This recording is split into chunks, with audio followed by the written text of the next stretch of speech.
Assalamualaikum warahmatullahi wabarakatuh. Bismillahirrahmanirrahim. Waalaikumsalam warahmatullahi wabarakatuh. Rabbi shrah li sadri wa yassir li amri wahlul 'uqdatam min lisani yafqahu qawli. Mohon izin untuk mempresentasikan modul kami, Ustadz Syarkobi sama Ustadz Izam. Yang pertama, modul ajar kami materinya tentang sujud syukur, sujud sahwi, dan sujud tilawah. Kemudian tujuan pembelajarannya yaitu melalui pembelajaran teknik jigsaw, peserta didik dapat menjelaskan perintah agama untuk sujud syukur, sujud sahwi, dan sujud tilawah dengan benar. Kemudian alur tujuan pembelajarannya yaitu yang pertama, peserta didik mampu menjelaskan pengertian sujud syukur, sujud sahwi, sujud tilawah dengan benar. Kemudian yang kedua, peserta didik mampu menjelaskan hukum dan dalil sujud syukur, sujud sahwi, dan sujud tilawah dengan benar. Dan yang ketiga, peserta didik mampu menjelaskan sebab-sebab dilakukannya sujud syukur, sujud sahwi, dan sujud tilawah dengan benar. Kemudian pendekatan yang kami pakai pada modul kami yaitu melakukan pendekatan konstruktivisme, di mana melalui pendekatan ini siswa akan diajarkan untuk lebih kreatif dengan melakukan atau menyelesaikan permasalahan. Nah, sedangkan teori konstruktivisme ini yaitu apa? Teori belajar ini melahirkan banyak pendekatan, model, dan metode pembelajaran yang berbasis student center atau berpusat pada siswa. Hal ini sesuai dengan teori yang dikembangkan oleh Levi Gotsky, yaitu apa? Di mana anak itu belajar bagaimana seorang itu belajar dengan bantuan orang lain dalam suatu zona keterbatasan dirinya, yaitu zona proximal development atau zona perkembangan proksimal dan mediasi.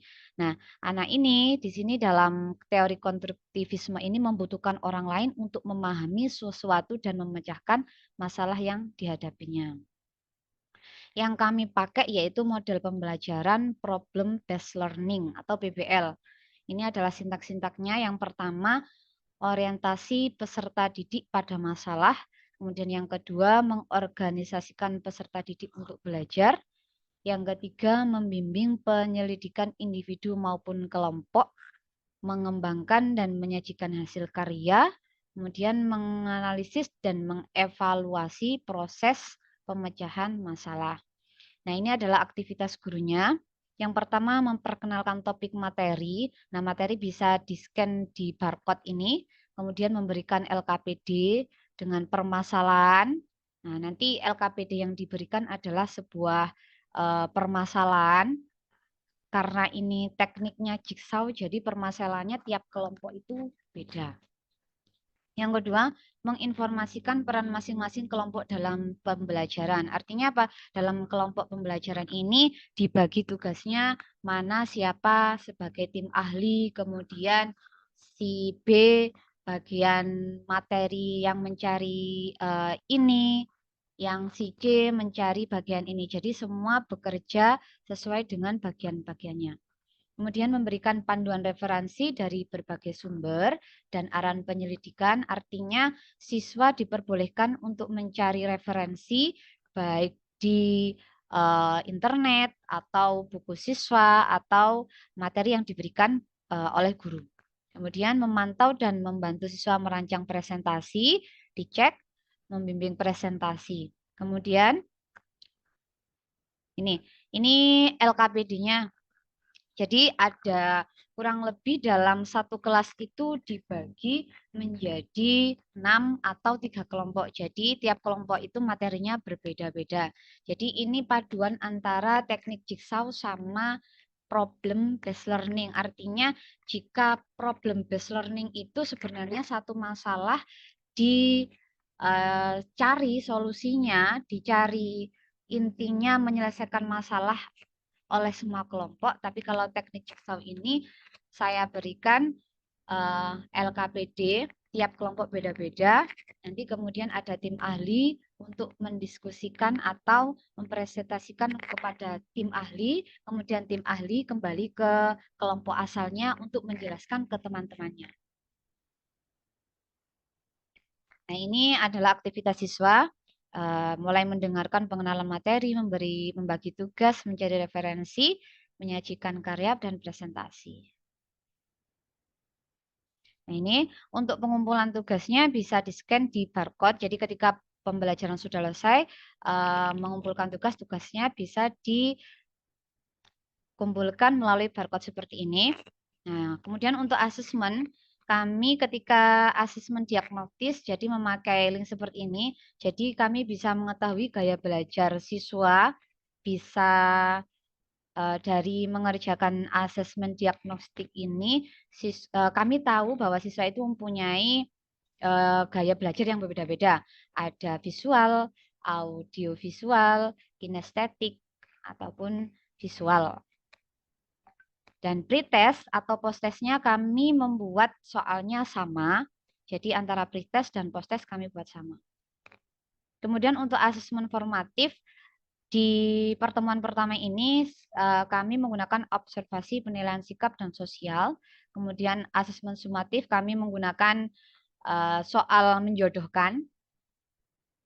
Untuk sebelum ketika refleksi, jadi ketika pembelajaran kemudian refleksi, kami mengadakan kuis yang bisa di-scan di barcode ini berupa pertanyaan seperti game. Mungkin itu saja yang bisa kami sampaikan, Pak Izam maupun Ustadz Sarkowi. Adapun kurang lebihnya saya mohon maaf. Assalamualaikum warahmatullahi wabarakatuh. Terima kasih kami sampaikan kepada Bu Rica. Selanjutnya sesi diskusi kami silakan kepada Pak Sarkowi dan juga Pak Izam. Oke, terima kasih Pak Iqbal. Mohon izin Bapak. Bu Rica, terima kasih. Saya juga coba memadukan antara modul jenengan dengan presentasi yang jenengan sampaikan. Mungkin yang terbaru itu adalah barcode-nya ya, karena di modul saya tidak menemukan, tidak mendapati ada barcode yang ditampilkan di dalam modul.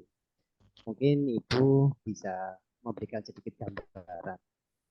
Bu, pandangan jenengan terkait tentang IPEK dalam pelajaran itu seperti apa? Apakah memang dalam sebuah modul atau perangkat pembelajaran itu harus disertai dengan TIPEK? Yang pertama, pendapat atau pandangan tentang TIPEK. Terus yang kedua, apakah memang dalam setiap penyusunan modul TIPEK itu harus ada? Oke. Monggo Ibu.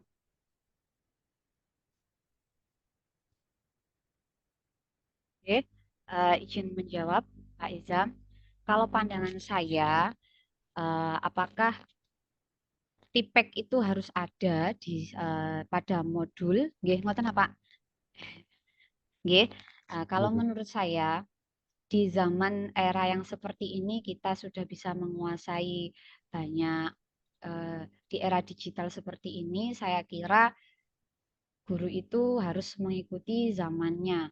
Nah, ketika anak-anak atau siswa itu pintar mengelola media sosial atau yang lain, nah bagaimana dengan gurunya? Ketika guru pun kita punya keterbatasan, maka kita harus siap belajar untuk belajar bagaimana mengembangkan modul itu ada kurang lebih sedikit satu, dua, atau tiga yang mengandung tipek-tipek tersebut.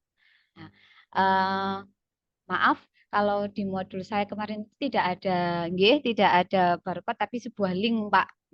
Jadi linknya itu saya buat barcode. Nah, jadi kalau pandangan saya itu di zaman sekarang ya kita harus menyertai. Jadi kita tidak boleh ketinggalan dengan zaman sekarang yang berbasis dengan digital gitu. Terus kemudian yang kedua sama dengan jawaban yang pertama kurang lebih Pak. Jadi kita memang harus mengikuti karena apa? Karena kita itu guru, jadi apa ya yang dilihat oleh siswa. Jadi alangkah mungkin terlihat seperti aneh Pak kalau misalkan gurunya lebih pandai siswanya daripada gurunya. Untuk itu kita harus belajar belajar dan belajar lagi, meskipun kadang siswa itu lebih pandai daripada kita untuk mengoperasikan apapun itu. Kadang membuat video-video itu mereka lebih jago daripada kita, tapi kita juga berusaha untuk bisa belajar dan belajar lagi, biar kita tidak ketinggalan. Mungkin itu yang pendapat saya atau jawaban saya, Pak. Oke, terima kasih Bu Rika. Selanjutnya Ibu, jika judul dari modul jenengan itu diturunkan menjadi sebuah tema P5, maka tema yang cocok dengan judul jenengan itu tema apa Ibu? Kalau P5 ini tentang sujud syukur, sujud sawi dengan sujud tilawah, saya kira cocoknya dengan tema bangunlah jiwa dan raganya. Untuk judulnya mungkin mensyukuri hidup, membangun mental remaja dengan mensyukuri hidup. Ngoten, Pak. Oke, terima kasih. Padahal kalau saya Oke. baca di modul jenengan, profil pelajar Pancasila yang mau dibangun itu adalah beriman dan bertakwa kepada Tuhan Yang Maha Esa. Oke, hanya mencocokkan aja. Oke, Bu Rika, terakhir Bu Rika, nggih.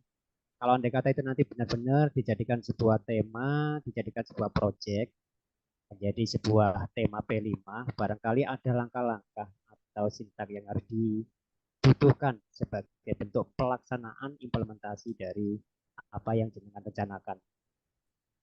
Seperti itu, Bu. Jadi kalau andai kata semisal judul tersebut itu dijadikan sebuah tema proyek P5 atau PPRA, maka tahapan-tahapan apa yang harus jenengan lakukan sebagai bentuk implementasi dari kegiatan P5? Tahapan Melalui aktivitas. tahapan aktivitas itu bisa pengenalan, sosialisasi guru, tahap kontekstualnya kita nanti menyusun program, sampai nanti pada pelaksanaan. Bahkan nanti sampai tahap akhirnya ada karya yang diciptakan. Mungkin ada tahapan-tahapan yang Bu Rika bisa sampaikan sebagai bentuk penjabaran dari kegiatan P5. Oke. Untuk tadi kan judulnya kalau misalkan dijadikan sebagai P5, saya memberikan judul membangun kesehatan mental remaja dengan bersyukur. Nah, jadi mungkin yang pertama untuk tahap pengenalan, kami mengenalkan dulu P5 itu apa kepada siswa, kemudian seperti biasanya membagi kelompok, kemudian menjelaskan apa P5 Project ini yang akan dibahas tentang apa. Nah, ini tentang bagaimana kita bersyukur terhadap kondisi kita saat ini.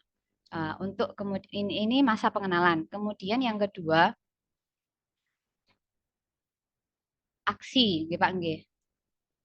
Nah, untuk yang kedua, jadi ini ada beberapa aksi, kami bisa memberikan sebuah rangsangan atau stimulus dari beberapa masalah yang sekarang lagi viral atau hits. Salah satunya yaitu tentang kondisi Palestina. Bagaimana kita sama-sama sebagai orang Muslim, ketika kita di sini, alhamdulillah bisa makan enak, kemudian bisa makan enak, tidur enak. Nah, ini nanti mungkin ada, kalau menurut saya nanti ada apa namanya itu Pak, itu salah satu bentuk yang dari aksinya anak-anak untuk mengidentifikasi bagaimana bentuk rasa syukur. Bagaimana bentuk rasa syukurmu, apa yang harus kita lakukan jika kamu menjadi mereka, kita harus berbuat apa. Nah, sekarang ini kita harus berbuat seperti apa. Kemudian untuk tindak lanjutnya, refleksi dan tindak lanjutnya, yang pertama refleksi dulu, kemudian refleksi. Nah, dari refleksi setelah melakukan P5 tentang syukurnya ini, melihat dengan keadaan di sekitar, memberikan pertanyaan-pertanyaan kepada siswa tentang selama P5 ini apa yang kamu dapat? Terus kemudian sudah seberapa besar syukurmu? Terus kemudian apa yang sulit dari pembelajaran P5 tentang syukur ini? Karena berhubungan dengan syukur, kemudian ini ternyata banyak dari siswa-siswa kami itu juga banyak yang mengalami permasalahan-permasalahan keluarga yang kadang kita melihat, oh enak jadi si ini, ternyata menjadi si ini itu juga tidak enak. Nah, jadi mungkin itu sebagai bentuk refleksi. Kemudian tindak lanjutnya menerapkan apa yang ada di kelas, bagaimana bentuk syukurmu, kemudian kalau dihubungkan kalau sujud syukur tadi ya Pak ya. Kalau misalkan ada saya hubungkan lagi dengan sujud tilawah, mungkin bagaimana kita menghargai orang yang sedang membaca Al-Qur'an. Mungkin itu saja Pak Izam jawaban saya. Apunten kalau kurang nyambung. Siap, terima kasih Bu Raika, sudah sangat bagus. Oke, saya kembalikan ke Pak Iqbal, barangkali bisa disambung dengan Bapak Sarkowi. Oke, terima kasih. Bu Rica bisa silakan dilihat di kolom chat, Bu. Di situ ada pertanyaan dari Pak Sarkowi, Bu. Monggo silakan dibaca. Sudah.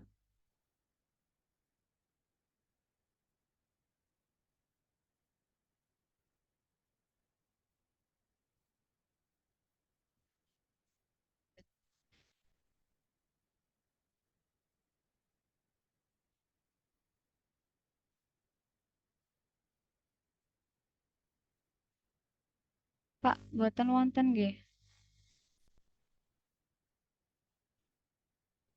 Oh, ini nggih.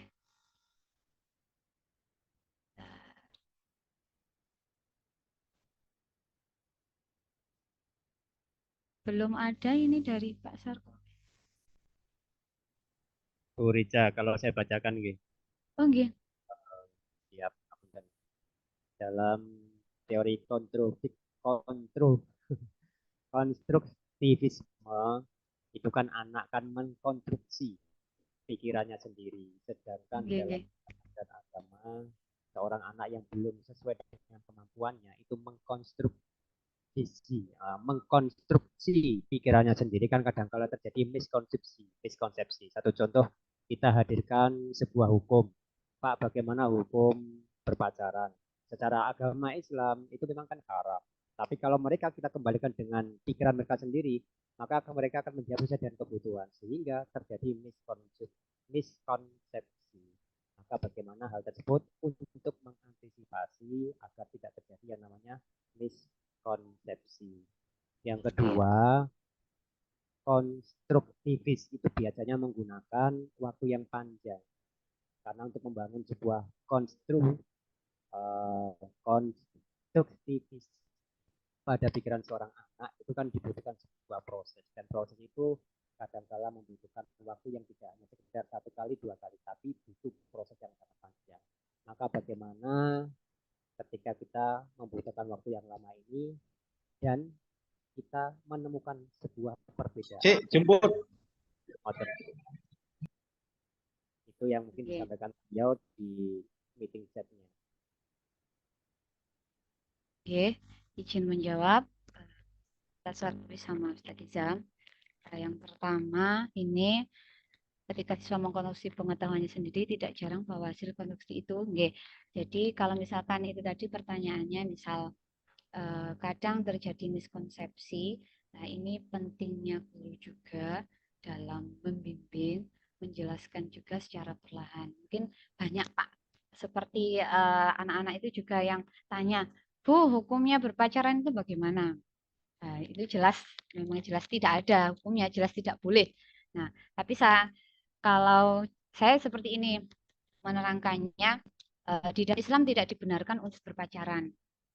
Jadi berteman boleh dengan lawan jenis, tapi sampean harus tahu batas-batasannya yang tidak boleh. Kadang pun mereka juga tidak mengerti juga terjadi miskonsepsi juga Pak. kenapa batasan-batasan ini seperti apa. Nah, kalau sudah seperti itu, peran guru, peran pendidik itu sangat penting bagi mereka dalam mendampingi proses pengkonstruksian mereka dalam berpikir seperti itu, Pak. Jadi kita perlu membimbing mereka karena kalau sudah menyangkut tentang hal agama ini sangat krusial atau sangat penting. Terus kemudian yang kedua, penanganan untuk siswa yang berbeda dalam membentuk konstruksi. Memang di dalam satu kelas itu anak-anak itu memang berbeda. Ada yang cara belajarnya ini cepat dan ada cara yang belajarnya lambat. Oke, dalam menangani hal-hal yang seperti ini untuk kami sebagai guru, jadi solusinya bagi mereka yang belajarnya cepat, nah, jadi mereka membantu teman-temannya, memberdayakan mereka sebagai tutor sebaya atau membantu teman-temannya untuk mengkonstruksi teman-temannya yang kurang paham. Ini bagi mereka yang cara belajarnya cepat atau paham sekali atau mudah paham. Nah, untuk siswa yang cara belajarnya lambat, nah ini kami mengadakan bimbingan khusus. Jadi pendekatan khusus atau istilahnya mungkin remedial mungkin nggih Pak nggih. Di luar jam pelajaran. Jadi apa kesulitannya seperti apa yang bisa dibantu, kenapa hal seperti ini. Jadi kami melakukan pendekatan khusus bagi siswa yang seperti ini.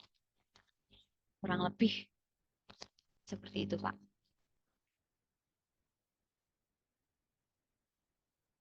Oke, monggo. Terima kasih Bu Rica. Monggo Pak. Oke. Monggo Pak Iqbal. Ngapunten. Monggo Pak Iqbal untuk disambung. Oke, Bapak, siap. Bu Rica ada yang disampaikan?